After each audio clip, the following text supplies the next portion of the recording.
بسم اللہ الرحمن الرحیم۔ السلام علیکم۔ آپ کے لیے بریکنگ نیوز یہ ہے کہ وزیر اعلیٰ پنجاب محترمہ مریم نواز شریف صاحبہ نے ایک ٹیچر اسکیم متعارف کرائی ہے۔ اسی ٹیچر اسکیم کے تحت پنجاب میں 30,000 ٹیچرز کو بھرتی کیا جائے گا۔ اب تک کی یہ خبر آپ صرف ایجوکیشن منسٹر دیتے رہے ہیں کہ موسم گرما کی تعطیلات میں 20 سے 30,000 نئے ایجوکیٹرز کو بھرتی کیا جائے گا، مگر ان بھرتیوں کی اصل منظوری وزیر اعلیٰ پنجاب مریم نواز شریف صاحبہ نے دینی تھی۔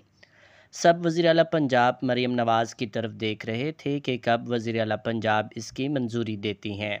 تو آپ سب کے لیے اب تک کی سب سے اہم اپڈیٹ یہ ہے کہ وزیر اعلیٰ پنجاب نے ایجوکیشن منسٹر کو پنجاب میں 30,000 نئے ایجوکیٹرز کی بھرتی کے لیے یس بول دیا ہے۔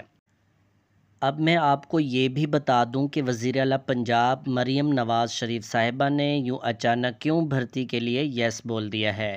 تو میرے ذرائع کا کہنا ہے کہ چند دن پہلے ایجوکیشن منسٹر رانا سکندر حیات نے پنجاب اسمبلی میں ایک شاندار خطاب کیا تھا۔ وہ خطاب وزیر اعلیٰ پنجاب مریم نواز شریف صاحبہ کو بہت پسند آیا ہے۔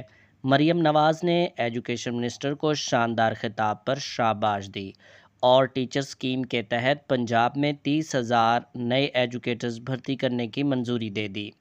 وزیر اعلیٰ پنجاب ایجوکیشن منسٹر رانا سکندر حیات کی کارکردگی سے بہت خوش ہیں، اس لیے انہوں نے اپنے آفیشیل اکاؤنٹ سے وزیر تعلیم کی ہی پوسٹ کو ری پوسٹ کر کے خوشخبری سنائی ہے۔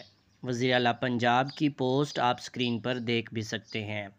اب سب کو اس چیز کا انتظار ہے کہ کب ان بھرتیوں کا آغاز کیا جائے گا۔ تو میں آپ کو بتا دوں کہ چند دنوں میں ٹرانسفر اوپن کر دیے جائیں گے۔ ٹرانسفرز کا مرحلہ مکمل ہونے کے فوراً بعد ریشنلائزیشن شروع ہو جائے گی اور اس کے فوری بعد ایجوکیٹرز کی بھرتی کا عمل سٹارٹ ہو جائے گا۔ یاد رہے کہ اس وقت خیبر پختونخوا اور سندھ میں بھی اسکول ایجوکیشن ڈپارٹمنٹ میں نئی بھرتیوں کا شاندار آغاز ہو چکا ہے۔ اب باری پنجاب کی ہے۔ امید کرتے ہیں کہ بہت جلد پنجاب میں بھی ایجوکیشن ڈپارٹمنٹ کی نئی بھرتیوں کا شاندار آغاز ہو جائے گا۔ چینل کو سبسکرائب اور ویڈیو کو لائک کرنا ہرگز نہ بھولیے گا۔ اللہ حافظ۔